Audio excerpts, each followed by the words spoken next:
So today we'll go through two absolutely gorgeous queen sacks played by TAL, the Master of Sacrifice.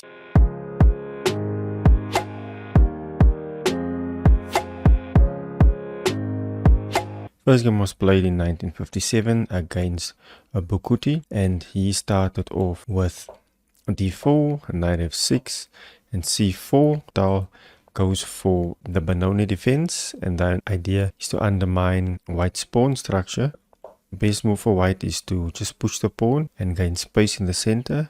And here TAL doesn't play the Benko gambit, but rather we get e6, the modern Benoni, which was actually popularized by Mikhail TAL himself. So he does actually get a weak pawn on d6, but more interesting stuff can happen. So anyway, we get knight to c3, supporting the pawn, and we get takes and takes, and d6, lending support to the c5 pawn. Then we get Bukuti developing a knight to f3, TAL goes g6 to fianchetto, e4, solidifying the d5 pawn. Then we get bishop develops, Bukuti also develops his bishop. We get castles, castles, and rook to e8. So rook going to a semi-open file. Knight goes back to d2, making some space to push the f-pawn. TAL goes knight to a6, playing on the queen side, and rook to e1 from Bukuti. Knight back to c7 and a4 from Bukuti, gaining space on the queen side. And b6, so this is kind of an advanced idea, where TAL wants to push on the queen side. So he first covers the a5 square and then play a6, preparing b5. But now with queen to c2, the queen is basically coming off this diagonal. Then TAL going with another idea to trade off the light squared bishop for the knight. Bukuti says no thank you, I don't want to trade, and hits the knight with h3, and thinks TAL isn't crazy enough to take on f2, right? Well, wrong. TAL plays the best move. As crazy as it looks, knight takes on f2, and playing against TAL, you should know something is coming your way. We get takes, which is a blunder, because now we get the queen coming in with check, king hiding on the back rank, and bishop goes in, threatening mate on f2. Bukuti then plays the only move actually in this position, which is knight to d1, defending the f2 square. So we can see TAL causing a lot of entanglement with respect to white's pieces. But it doesn't stop here. TAL says, I already sacked a knight, so I might as well sack a queen, right? Yes, we get queen takes on h3. White can't recapture, because then we get mate and it's game over. So the best move is to actually defend the g2 square. In the game we got bishop to f3 played. So now the queen actually needs to move as it's being attacked. We get queen to h2, just parking close to the king. So this is quite annoying. Knight goes in to clock things up in the center and stopping the horrible queen to g2. Mikhail then does what you need to do when your opponent's king is in danger, and that is trying to open lines, and that's what f5 tries to accomplish. Bukuti connects the knights, but we get f takes on e4, bishop takes, and then bishop to a6, pinning the knight to the king. Bukuti slides his bishop to a defended square, so we can move his queen, which was actually tied down, to defending the bishop.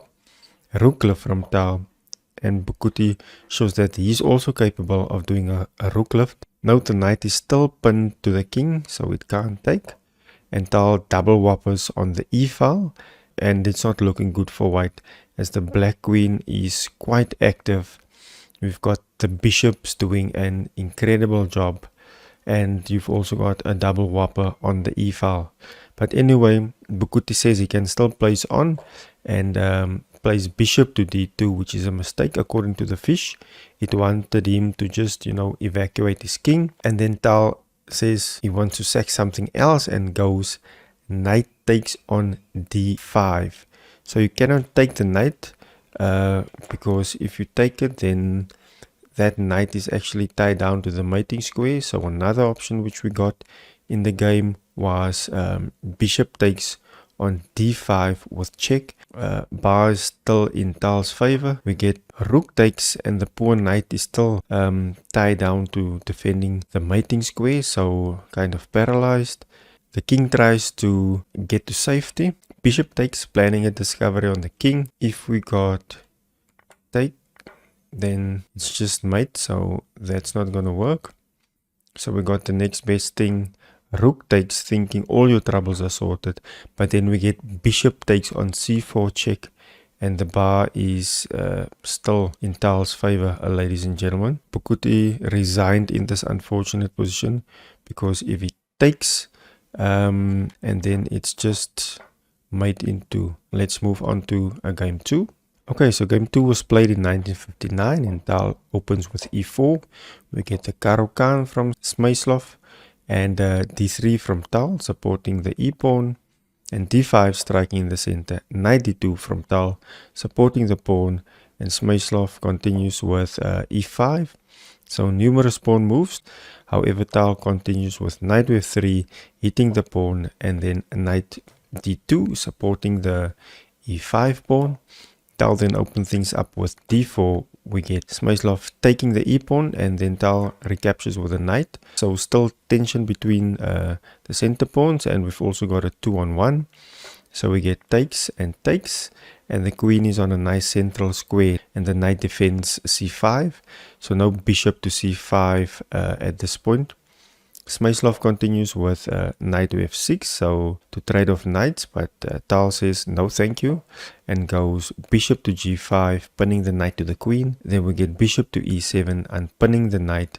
We get long castles from Tal, and the engine actually wanted him to go in with a knight and trade off black's dark squared bishop. Anyway, Smyslov happily castles, and we get knight now jumping into black's territory. We get queen to a5, hitting the bishop and the pawn, and Tal supports the pawn with bishop to c4. We get b5, so the bishop is under fire, but Tal responds with bishop to d2, first hitting the queen. Queen drops back, so bishop's still hanging, as we can see there. And then Tal goes, oh no, my bishop, knight to f5. So this is a trade, and if you take the bishop, let's say for instance we get takes and takes with check, and then white is just up plus 4.5 according to the bar. In the game we got the best move, which is bishop dropping back, and oh no, my bishop, once again with a queen to the king side. Smyslov takes, and Tal threatens mate in 1. So we got knight to h5, giving back some material. So the queen is getting hit at the same time and cannot check mate. So the next best thing to do is not to take the knight actually, but to play the interesting knight to h6 check. The pawn is pinned, so the only legal move is for king to h8. Now Tal takes, saying, oh no, my knight. But should the knight get captured, there's just trouble, because the bishop is coming in. And this is just bad for black, and the bar is plus 8.4. So going back. In the game we got queen takes the hanging pawn, bishop making space for the king to run, also defending the b pawn.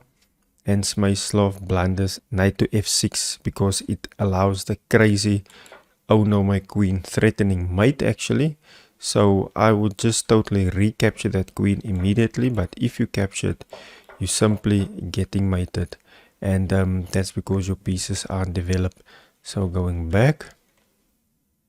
In the game we first get the intermediate queen check, forcing the king out to d2. Then we get taking Tal's queen. Then we get the intermediate knight takes rook with check, forcing the king to g8. Tal then takes, Smyslov recaptures, and the knight jumps into e5 with check. King coming out as the queens are off the board. Tal takes. Now Smyslov jumping in with a knight, also hitting the bishop, but Tal brings his king out.